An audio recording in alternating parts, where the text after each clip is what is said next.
So this is what I'm eating this morning. Hot lemon and honey. It's not so bad if I skip that toast. And this is what James is having this morning. It's an omelet with zucchini. And his juice is asparagus. I don't remember what else I put in. Oh, a couple limes. Maybe that's it. And then the turmeric. And we're going to be, James actually is going to be talking about the history of Christianity too. Yeah, from the Reformation to the modern mucky church. Oh, mega church.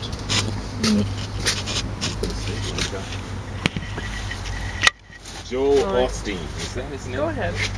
There we go. Joel Osteen. Oh, find individuals like that.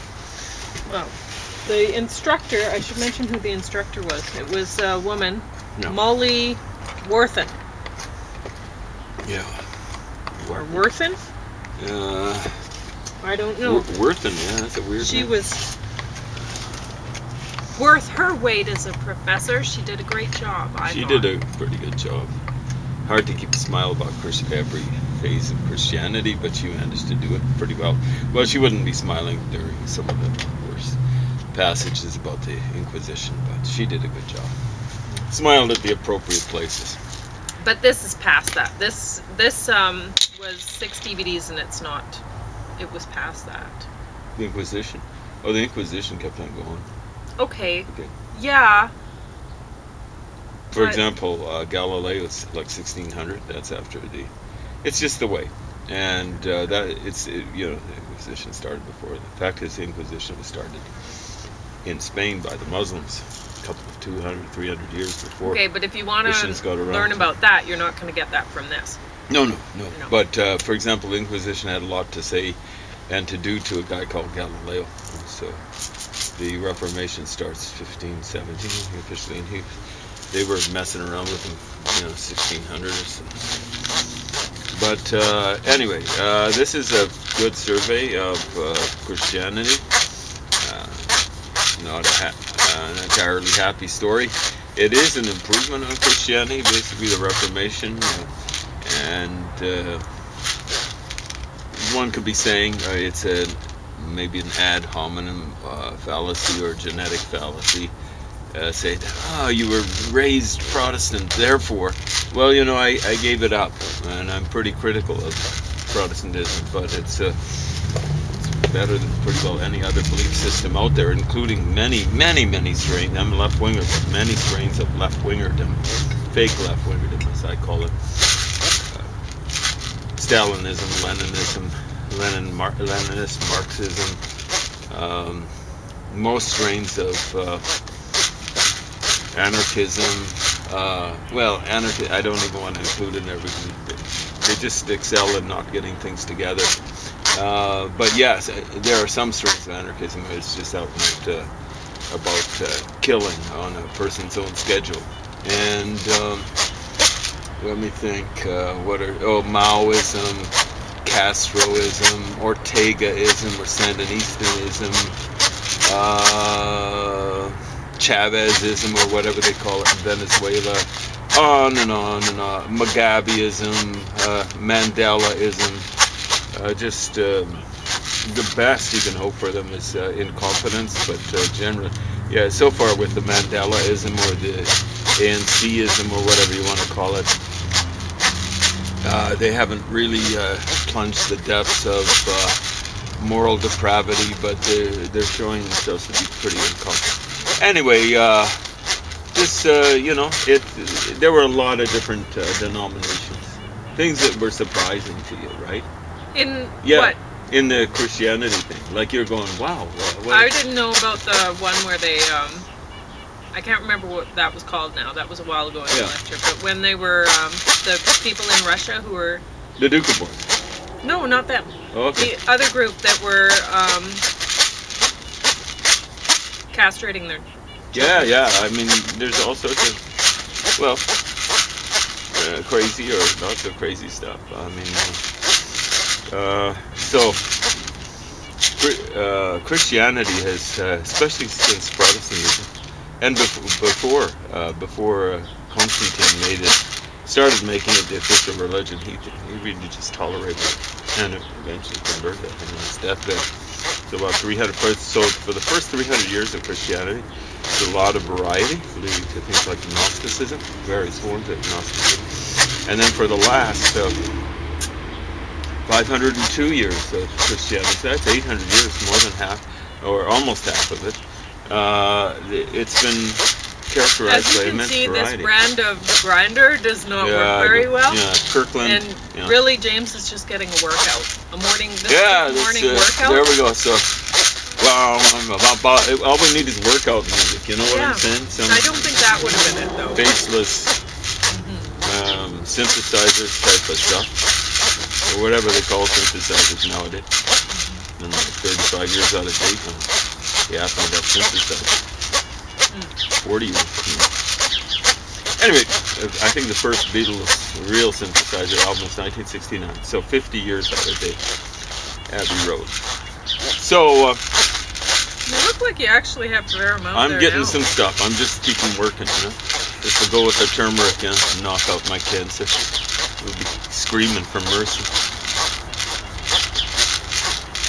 Anyway, you know, there's all sorts of weird things. I think it was a pietist who kind of celebrated Jesus Membrum Virile, which would be his male member, you know. Well, that's different. So that's different from the castrators, whatever they were called, castrated. And I've forgotten the name. Yeah, exactly. I think it started with an S, maybe. Yeah. Okay. And you know, then you got the social gospel people who believe in socialism, they're still around. You got the Salvation Army people who kind of believe in charity, but they're fundamentalists. And then you've got nut bar crypto Satanists. Otherwise, what do they believe? They believe that Jesus was a rich dude. You know, like what is that Beatles song? Jesus, you're a rich dude. Prosperity gospel. Yeah, and to me, that's one of the worst forms of Satanism, because they're not actually coming out and advertising themselves as Satanists. I mean, I've never been scared of Satanists, but I'm scared of these prosperity gospel people. I mean, it's a total lie, total fabrication. You know, I had one person earnestly tell me that Jesus was a rich man.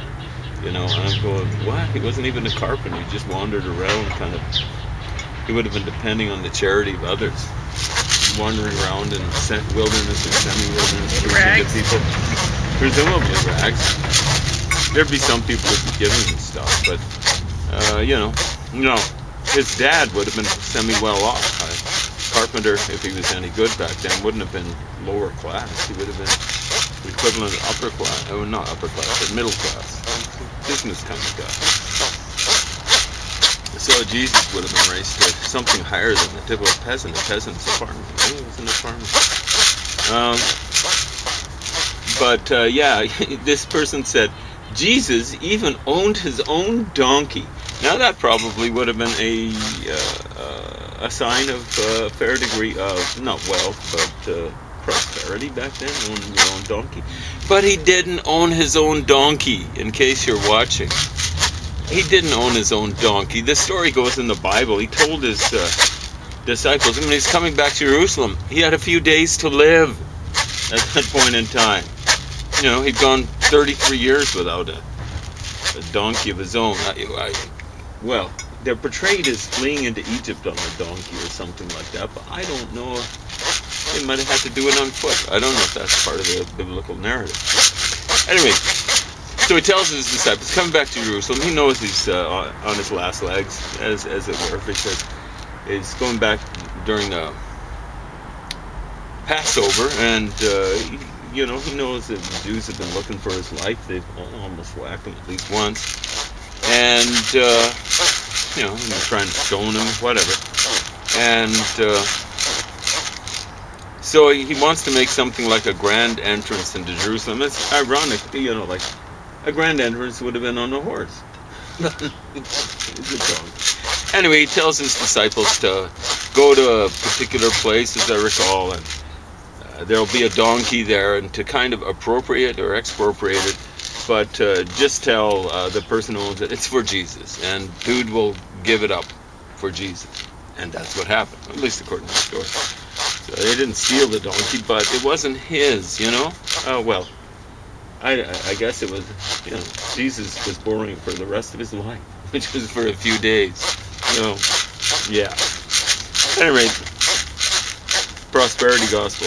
So the thing is, if you're poor, you deserve it, right? Because That's what yeah. they're saying, that not that you deserve it necessarily. You're just not. You're not. I mean, really, what the path of Christianity? You're following Jesus. Jesus is the leader, not some head of a church. That is not who you're listening to. You're following Jesus. And this is your personal path with Jesus. Your journey with Jesus. It's a personal thing. So you're not supposed to be judging others. You're not judge not that ye be not judged. Yeah, that's because this is your personal path. You're working to yourself. So with the prosperity principle, they're saying, well, if you're not wealthy, then it's not because you're not necessarily a good Christian or whatever. You could be, you know, and because Jesus, he must want you to be wealthy, right? Yeah, he wants you to do it. So they're saying that what the problem is you have to look at what you're doing, and maybe you're not giving enough tithing. Maybe you have to look at that or something like that. Yeah, right? Look at that really seriously. Come across with the cash. Although here's I don't know if and then Bono, you'll be rewarded, of course, with prosperity, because that's what Jesus wants. Although in the Bible he said, "Give all to the poor. And follow me." All. Not some percentage of tithings to a church. Not. Yeah. You give all. So I don't think Bono Vox would be that thrilled about this. Bono Vox of U2. What is it he said before one of the songs? The God I believe in, mister, ain't short of cash. So, yeah. You know, I like Bono the best. So yeah, this is what I'm mostly bothered by too, is the prosperity principle. This is way out. Like, I didn't understand what was going on when I was young. My dad was, we were following what my sister's ex called the Church of Brian, because he was just one person trying to lead his daughters to be good Christians. And he'd searched through so many churches. He'd taken us to so many, trying to find just the right one that was preaching the real message, and he wasn't finding it. And so he was teaching us on his own. And I was looking around, and I was not seeing. When I was a teenager, and you're becoming a real part of the world, you're really picking up on what's going on around you when you're a teenager, and things were seeming like it didn't make sense. Nothing. So I wasn't understanding things clearly anyway. And this prosperity, now I understand. This is actually being taught. You know, I didn't understand, why are all of these people thinking that, like, they're women wearing lots of makeup and stuff and looking all high fashion, and they are calling themselves Christian, and they're, they don't seem to, they want to make lots of money, and they seem to think God wants them to make lots of money. And then I didn't understand it at all, because that's not what I was actually raised on the Bible. Bible. Whereas they're not. I don't, this prosperity principle thing, I don't even know where this could have come from. She makes a few speculations about it in there, which she says it's about capitalism, and they really want to, the people who believe in the prosperity principle, they cannot let go of capitalism. That's not working out for them somehow. They've been following this capitalist path, and it's not working for them. but they won't give up on that. So they've actually changed Christianity to suit capitalism. Yep. And I'm pretty sure we could find Bizarre. a little think tank of capitalists that are just going along cynically saying, well, how do we keep poor people on board? So many of them believe in Christianity, want to believe in Christianity, so we'll just come up with this prosperity gospel thing, and that'll keep them on our side. And they deserve some sort of capitalist medal for doing that, if indeed they were such a group, because they've been very successful. But yeah, she did a great job of, like, she was talking about different places in the world, different places where where Christianity has taken root and developed, and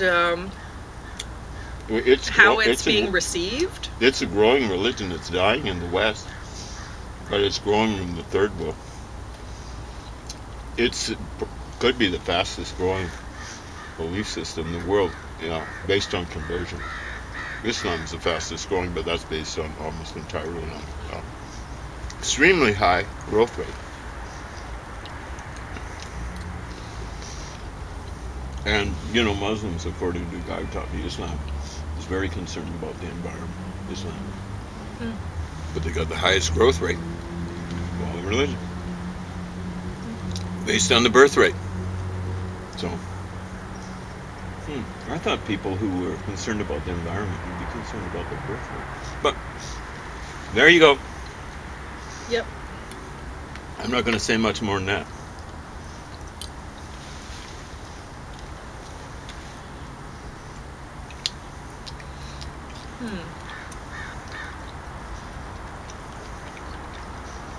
But you will say more about Christianity, no? Well, because that was a very big lecture, and there's still a lot to go through. Or series of lectures. It was 6 DVDs. I'm worried we're going to run out of battery juice. What can I say? Well, generally, I'd say aside from this prosperity gospel, it's been a positive story, because out of it comes in the Enlightenment, scientific revolution. Yeah, there's been a scientific devolution or a technological devolution, but at least the scientific revolution has given us choice and stuff like that. Longer lifespans. Important. The real challenge is to make sure that lifespans keep on expanding. We keep on doing stupid technology, like using antibiotics for in feedlots and stuff like that, and in factory farms to increase the growth rate. We're in trouble. But it should be a felony actually to use antibiotics for that. So a number of scientific revolutions came from Christianity, and the reason for that is, you're hearing this, you fake left-wingers, it's separation of church and state.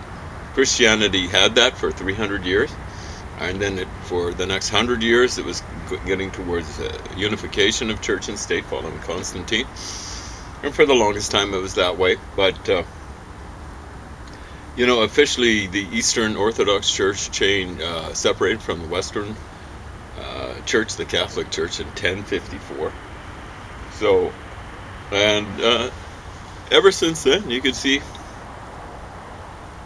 the West, which had the Pope and then secular leaders, separate. The West would just went.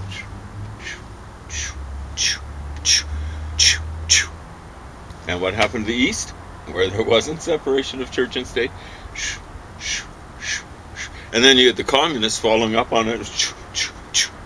Brilliant. Separation of church and state actually works. That's why Islam is going along for the first 300 years or so. They hadn't converted all the Christians and Jews. They're kind of going like this. Most of that was taking tribute and stuff like that. And then they got rid of the prince of the infidels, Mamun, and it doesn't believe in separation of church and state. It's even believes in it less than the Eastern Orthodox thing. Right into the grave. Separation of church and state. It actually works. And I use an extended interpretation of church and state. Separation of party and state. So that includes commies and fascists and Nazis and all that sort of stuff. So, that's why the ANC is flunking out in South Africa. They're doing a crummy job there, and they don't believe in separation of party and state. Basically, the whole thing is the ANC. They run the whole thing, right? They're Marxists. You finally got that mosquito. That was amazing. I was sucking watching it around here for a while, and they it tend to wasn't go for biting me, so I thought, yeah, they're okay. going for me. I don't know what it is. It might be the chemo on one or something like that. Maybe just because I'm getting hot under the collar about Christianity and stuff like that. Anyway, it's an amazing story, really, and largely since the Reformation, a success story.